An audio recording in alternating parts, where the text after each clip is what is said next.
Welcome to the Autism and Neurodiversity Podcast. We're here to bring you helpful information from leading experts and give you effective tools and support. I'm Jason Grigla, a licensed counselor and founder of Techie for Life, a specialized mentoring program for neurodiverse young adults. And I'm Debbie Grigla, a certified life coach. And maybe most importantly, we're also parents to our own atypical young adults. Friends, welcome. I want to talk to you about shame today. I want to help you actually break the cycle of shame-based parenting approaches.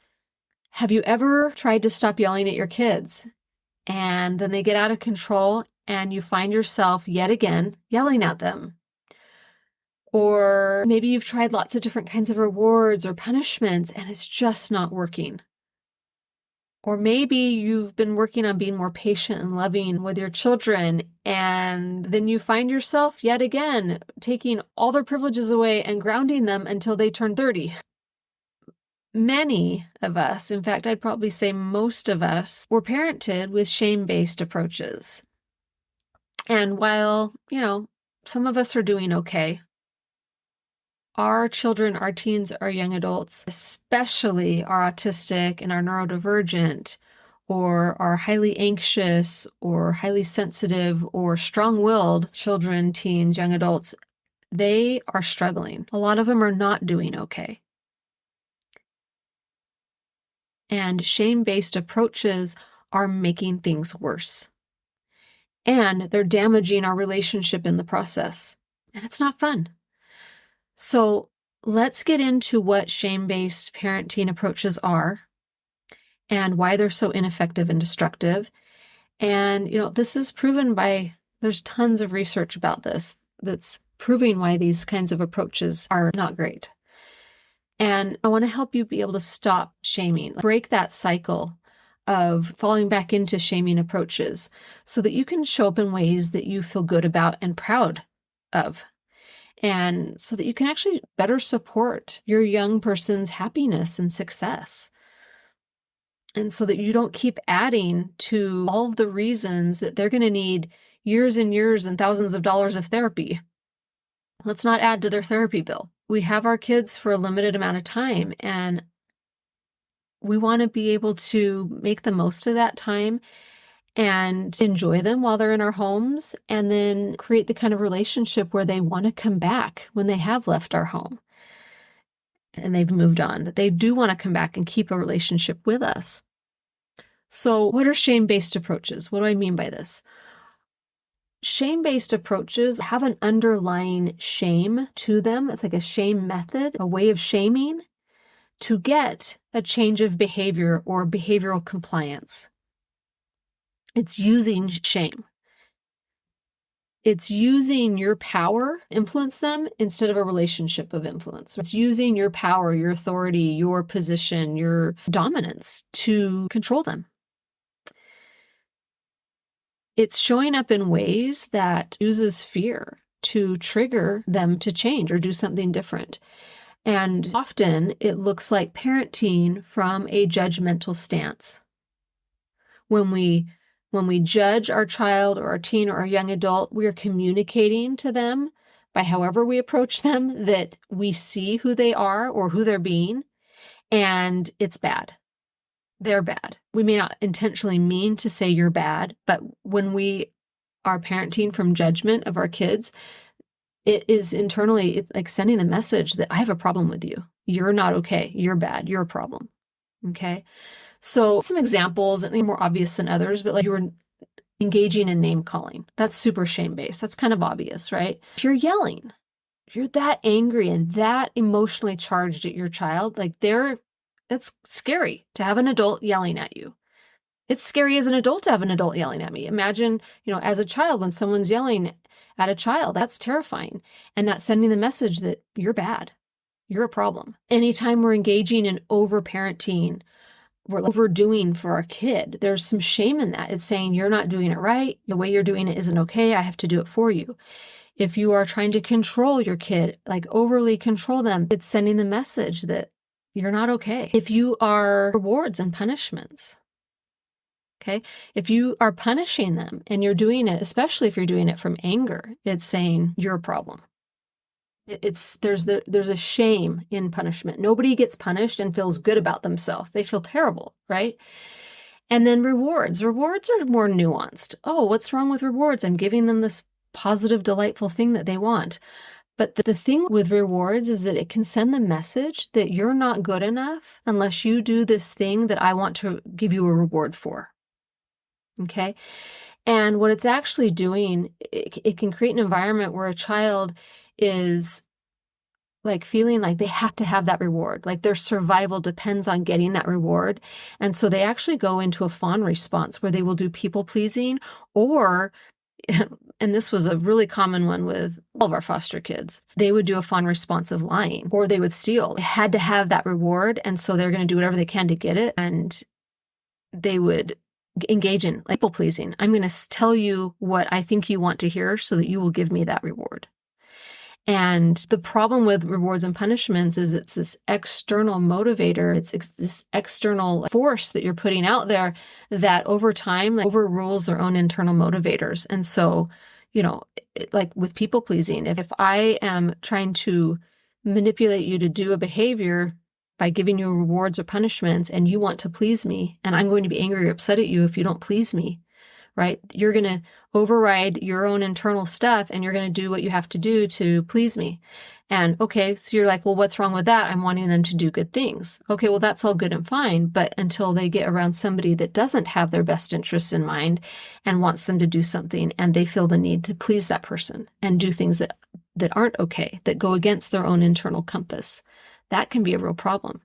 We don't want to create an environment where kids are doing things because of outside, external, like if that's the only motivator for them is external stuff. We want to help them develop internal motivators that for what feels good and right to them.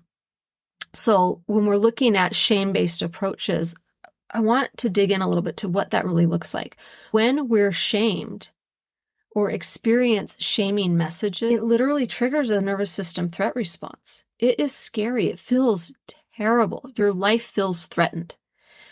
And you go in, kids will deal with that in different ways, but some will go into a fight response. They'll get really oppositional. They'll get angry. They'll fight against you. They'll push back because it feels terrible to be shamed. Some will go into a flight response. They want to get away from you. They'll avoid you. They will do everything they can to trigger you shaming them. And that's a really stressful state to live in. A lot of them will freeze up. So they'll just spin in anxiety and stress and worry, and they'll be afraid to try new things because they might disappoint somebody, or they won't get the reward, so they won't even try. And then that fawn response that I talked about, like the people pleasing. So when we're using underlying messages of shame, when they're experiencing it as shameful, like that they're bad, like who they are and how they're showing up is not okay, and they go into that triggered response, they literally are not okay. Like they are not happy. They are not feeling well about themselves, and they disconnect emotionally from the person that is provoking that response that feels like a danger to them. And if you are triggering a threat response, if you're like, you better stop that right now, and you're getting super angry and emotionally charged, and then you're like trying to teach them why and guide them, and they're in a triggered response, they can't even access reasoning or logic. All they know is that you are scary and they are in trouble and this is bad, and their brain's like, we could die here, literally in a survival threat response. They are not receptive to learning or understanding consequences or any of that, especially if they're autistic or neurodivergent, to make those connections and interpret the social nuance of what's happening can be a huge struggle. I like to use the swimming example. And if you're thinking about it as in terms of shame-based stuff, if you were to approach from a shame-based or external pressure to get a kid to swim and they aren't ready for it, or they're scared and you're like, no, you need to get in the water, and you're shouting at them and no, you stay in that water. Like you can't teach somebody to swim. They're not going to develop swimming skills if they're scared and they're feeling threatened in the water. I mean, that could be a dangerous situation, right? To teach a kid to swim, we want to create lots of safety and help them get used to the water and And then we just slowly help them develop skills in the water. But if we're like, okay, I'm going to reward you, swim across the pool and I'll give you a reward, and they don't have that skill set, or they're not ready for it, but they really want that reward and they try to go swim and they don't have the skills. And I mean, you can see how this could be a real healthy, messed up situation. So when we're parenting with approaches that trigger that stress state instead of a sense of well-being, we're not going to have that kid that feels good, right? Like, because when we're in a higher brain state, we feel good. We feel confident. We can focus on learning difficult things. We can grow. We're more resilient when we're happy and feel good about ourselves, right? We can connect with people, generally more cooperative. And when we're in a higher brain state, we feel like we're enough. We feel capable. Even if we have disabilities or challenges, we can still try and we can still do what we can do and be okay in that, even if we make mistakes. It's a very different state of being when we're okay with ourselves. And we have students that come to our program, Techie for Life, where we're helping them with adulting. And we get autistic and neurodivergent students who have deeply internalized shame-based thoughts, stories, and beliefs. And they are stuck. They are just in that spin. They are frozen up. They are afraid to try new things. They're afraid to venture out. And there's so much anxiety and worry and so much self-sabotage. And it looks like they're not motivated, but these kids are they want to adult. They want to have an independent life. But when they've got a lot of internalized shame, they're just frozen. They're so stuck. And it takes a lot of work to create an environment where we're unshaming and it's okay to be you and it's okay to make mistakes. And what do you want in your life? Don't do it because someone else is telling you, but what do you truly want to do in your life? It takes a lot of work to help students untangle that and to start having a sense of, I'm okay and I'm good enough and it's okay that I'm where I'm at, and to want to risk trying something new at the risk of failing at it, and that they could still be okay with themselves. So how do we do this? How do we break the cycle of these shame-based approaches? I want to offer to you that it takes a lot of internal work on ourselves, right? A lot of the work that I do with parents is helping them to unshame themselves, okay? And to unlearn ineffective approaches that have been modeled for them and that they have experienced. And it's so interesting because we'll even have mentors that we hire that hate how their parent was controlling and then in turn start to be controlling to one of our students. Even though they hated that, they don't know any different. It's like just subconsciously how they start interacting. And so we have to do work with that too, so with our mentors, and just recognizing that a lot of us have internalized that our value, that our worth, that our good enoughness as a parent is based on external indicators, other people's approval, society's approval. And if we've internalized that outside things are what indicate if we're good, then it can look like, oh, well, I can feel good enough as a parent if my child is happy and successful and doing well. But if they're anxious, if they're depressed, if they're struggling, if they're not meeting society's developmental, the neurotypical timelines, if they're not meeting the same things and the same achievements as their peers, and we've internalized shame-based messages, then we start to get triggered. We start to get stressed. We start to get overwhelmed and upset about our child's performance, because we take it as like a reflection of ourself and our value and our self-worth. And then, of course, we're not going to be able to show up because we're triggered, we're upset, we're stressed, we're worried, we're anxious, right? We're not able to show up from that state in ways that we feel good about as a parent, that are effective, the ways that we want to be able to support our kids in.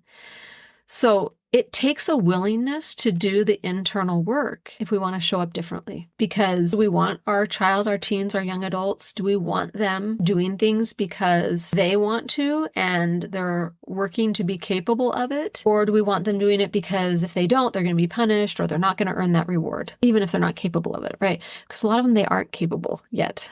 And if they've got shame-based, tangled up stuff, that really inhibits their capability. When we were parenting our foster and our adopted kids who had experienced extreme shame-based parenting, like terrible parenting, abuse and neglect, us showing up with softer versions of those shame-based approaches was not going to be helpful. Their kids might come out okay with that. Not great, but okay. But us showing up with lighter versions of those shame-based approaches was never going to be helpful with our kids. And Jason and I, we had to, and we were determined to do better for our kids.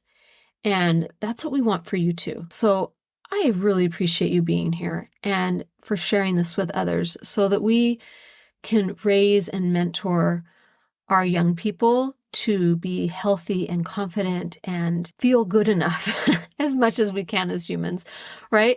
To be able to feel good about themselves, even if they're struggling or having challenges, and create an environment where they can develop their unique talents and their unique abilities and figure out who they want to be in the world that feels true for them and good for them.